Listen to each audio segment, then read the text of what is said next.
Sumainyo ang Panginoon. At sumainyo rin. Ang mabuting balita ng Panginoon ayon kay San Lucas. Papuri sa iyo, Panginoon.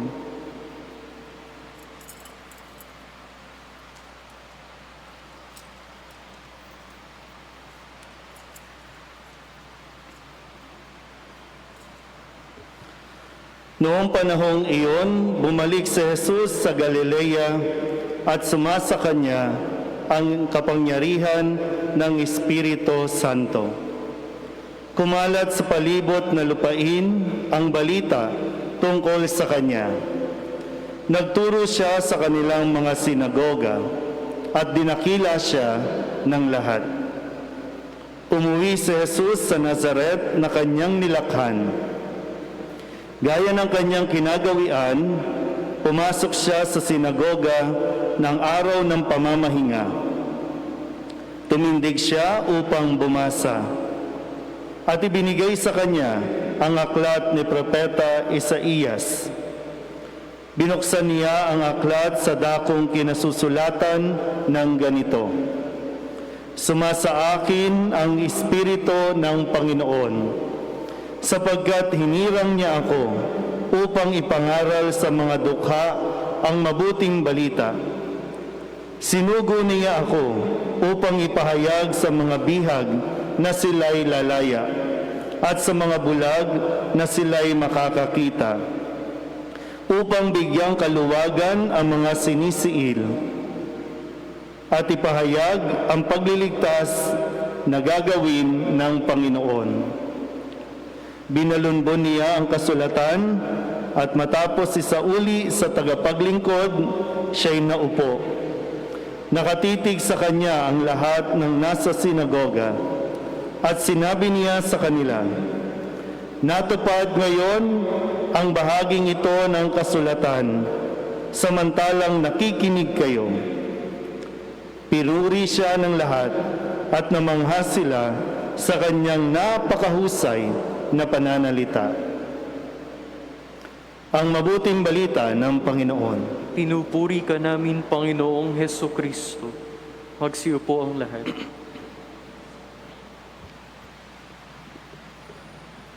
Isang magandang gabi po sa inyong lahat. Paano ba ako magsisimula? Medyo na-overwhelm po ako, no? Kasi first time ko po na makapagmisa at first time ko po na makatayo talaga dito. Kanina talaga pong medyo hiningal ako pagdating doon sa, kasi laki pala, no?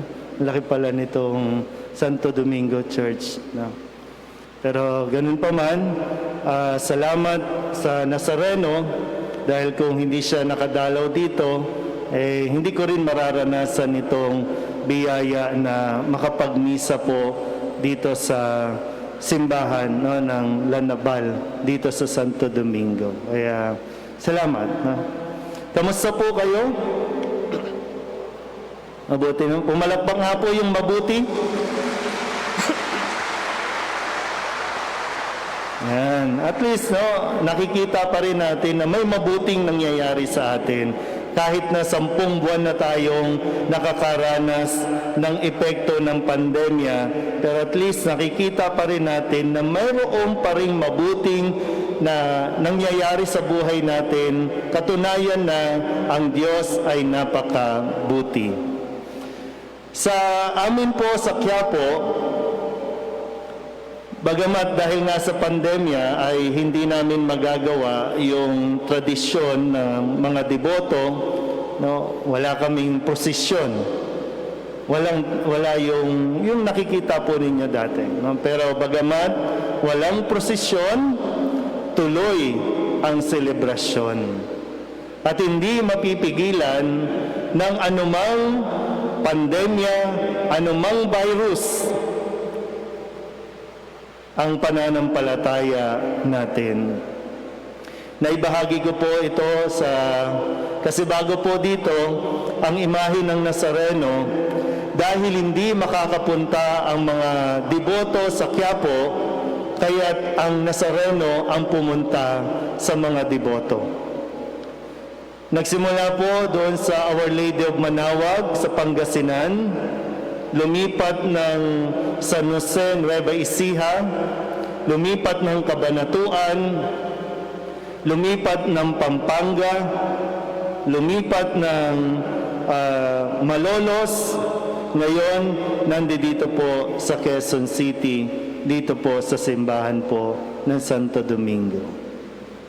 Para lamang ihatid ang mensahe ng Poong Jesus Nazareno sa bawat isa sa atin na talaga namang napakatindi ng pinagdaanan natin at pinagdaraanan pa. Ang tema na amin pong pinagninilayan ay nagsasabing, huwag kayong matakot, si Jesus ito.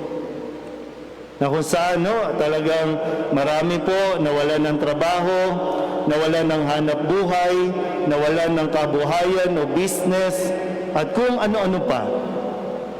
Pero ngayon, ito yung mensahe na nais na iparating, nais na ibigay ng Poong Nazareno sa atin. Yung assurance, yung pangako niya na hindi niya tayo pababayaan. Yung assurance na sa kanyang paggabay ay sasamahan tayo at sinasabing, huwag kang matakot. Sabihin niyo nga po, hindi ako matatakot. Kaya maganda po yung ebanghelyo natin ngayon, no? Sabi nga, ngayong araw na ito, no? Dito po sabi, natupad ngayon ang bahaging ito ng kasulatan, samantalang nakikinig kayo. Kung sakali po na hindi pa kayo nakakapagsimba sa Quiapo, kung baka napapaisip din kayo, bakit ba ang daming pumupunta sa Quiapo? Sino ba nandyan? Ano ba nandyan? Eh kung tutusin, pag Quiapo, nakakatakot. Pag Quiapo, ang daming pampalaglag. Pag Quiapo, ang daming manghuhula. Pag Quiapo, marumi. Pero bakit ang daming pumupunta sa Quiapo? At natutuklasan ng mga tao yan kapag pumupunta doon, hindi yung mga medyo hindi kaaya-ayang nakikita sa paligid, kundi ang Poong Jesus Nazareno, si Kristo. Bakit marami nagdidebosyon? Kasi maraming nakaka-relate. Ang imahe ng Poong Nazareno, yan po ay imahin na nagpapaalala sa atin ng pagmamahal ng Diyos. Mahal tayo ng Diyos. Na umaabot na dahil sa kanyang pagmamahal sa atin, pinasan niya ang krus. Tanda ng pagmamahal sa atin. Kaya ngayon mga tao na naghahanap ng pagmamahal, kulang ng pagmamahal, kapag tiningnan ang imahe ng Nazareno, nandoon nararamdaman nila yung pagmamahal ng Diyos sa kanila. At ang imahe ng Nazareno po, gaya ng nasabi ko, maraming nakaka-relate. Kasi maraming tao ang may pinagdaraanan. At ang sinasabi ng Nazareno, naiintindihan ko ang iyong pinagdaraanan kahit gaano pa yan kabigat, kahit gaano pa yan kasakit, naiintindihan kita. Pero hindi ibig sabihin tapos na. Hindi ibig sabihin susuko ka na. Kasi ang imahe ng Nazareno po ay nagsasabing, babangon ka, kaya mo yan. Kaya di ba habang pasan-pasan ng krus, babangon yan, tatayo yan. Nadapa, napaluhod, pero tatayo yan. At yun yung nangungusap sa imahin lang ng Nazareno, nangungusap na sa atin ang Diyos. Para bang wala nang salita na sasabihin. Pag tiningnan mo lang yan, yun na, makikipag-usap na yan sa puso mo. Kaya marami pong pumupunta doon.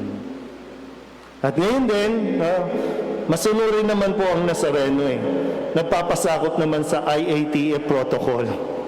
Dahil hindi kayo makapunta sa Quiapo, pwede naman siya lumabas kasi right age naman siya. So siya na po ang dumalaw. Kung paano yung nangyari sa Ebanghelyo natin na sinasabi, bakit dumating si Kristo sa atin? Wala iba kundi para magatid ng mabuting balita, palayain ng mga nabibihag, bigyan ng paningin ng mga bulag, bigyan ng kaliwanagan yung mga sinisiil, bigyan ng pag-asa. Sabihin niyo nga po, may pag-asa pa ako. Hanggat pasan ng Nazareno ang krus, hindi siya mawawalan ng pag-asa na tayo po ay makakabangon o tayo po ay may pag-asa pa. Kaya natin to. Nalampasan na nga natin di ba? Sino bang mag-aakala na nandito pa tayo 2021? Marami nang nawala nung 2020. So kaya pa natin at kakayanin natin. Pagsubok lang ito na dapat nating harapin. Kaya nga nandito ang Pong Nazareno para tayo tulungan. Ikalawang pagninilay po na nais kong ibahagi, ito naman po yung hamon na dapat maintindihan ng lahat ng mga deboto ng Poong Nazareno. Pumalakpak nga po yung mga deboto ng Nazareno.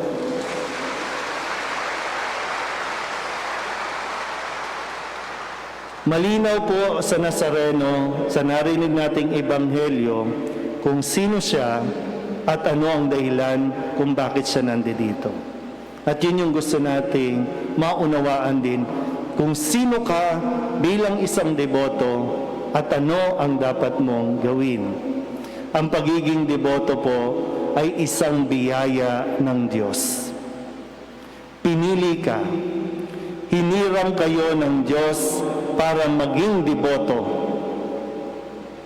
At hindi madali yun, pero nandoon yung privilege na wow, sa dami ng tao sa Pilipinas, isa ka sa mga hinirang na maging deboto ng Poong Nazareno na kahit na sa paningin ng iba, hindi ka karapat-dapat. Kahit na sa paningin ng iba, huhusgahan at tinuhusgahan ka kasi sino ka ba? Pero wala Sa kaalaman, karunungan ng Diyos, isa ka sa pinili. Isa ka sa hinirang maging deboto. At bilang isang deboto na pinili ng Nazareno, ito naman ngayon. Hindi pwedeng deboto ako, paano nga? Unang-una, ikaw yung minahal ng Diyos. Hinirang ka dahil mahal ka ng Diyos. Una kang nakaramdam ng pagmamahal ng Diyos.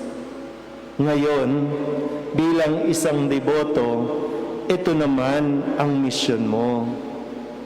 Ang magpatuloy na magmahal.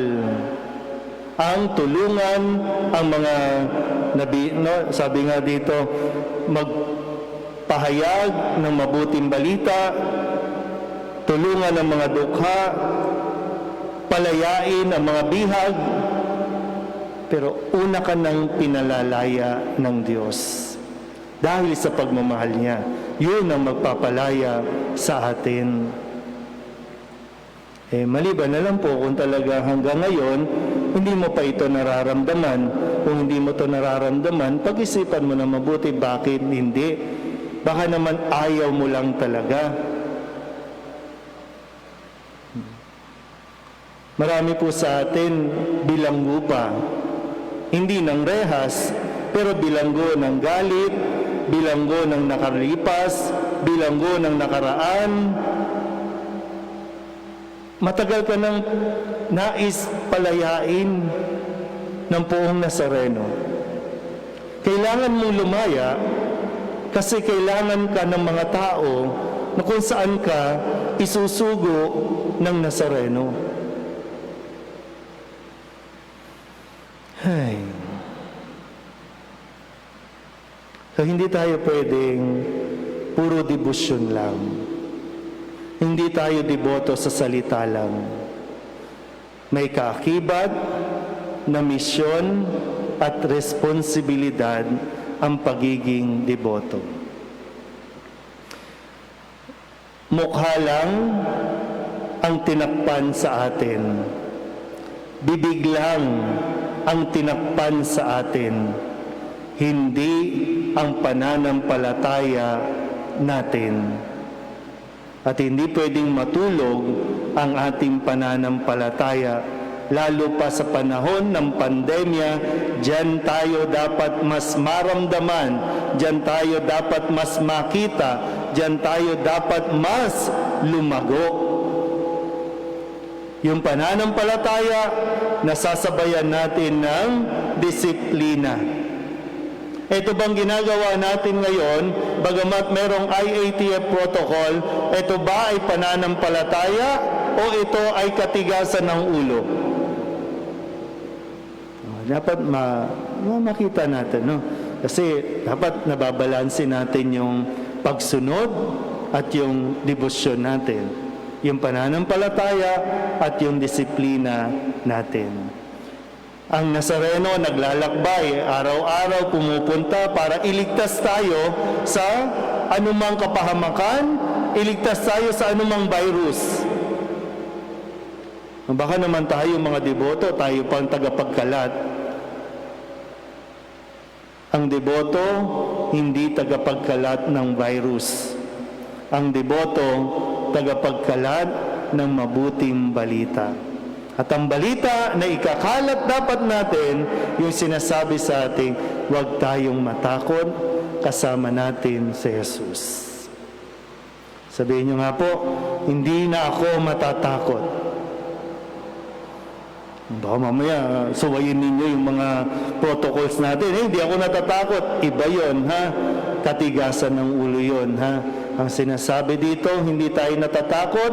Ibig sabihin, handa nating harapin anumang problema, anumang pagsubok, kasi kasama natin ang Diyos. Amen?